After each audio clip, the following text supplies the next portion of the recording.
Kaya nag-duty manggod ko, then i-inform ko nila nga, ano yun na diri. So, sa nakoy nalagyan nga tindahan, palit na lang jud ko ano para nakoy mahatag sa imo ha. And I know, masuot jud ni mo. I-open siya? Dili. Dili na. Ihatag. Happy birthday, Ding.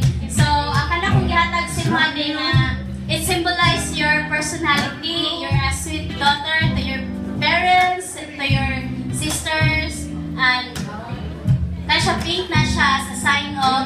So, dili na ka baby girl. You're now a certified woman. And I hope you will grow with your desires in life.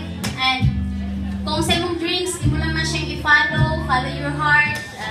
Diba, yung sila follow your heart. So, and I hope din sa imong pagdako nga good daughter ka sa imong family. And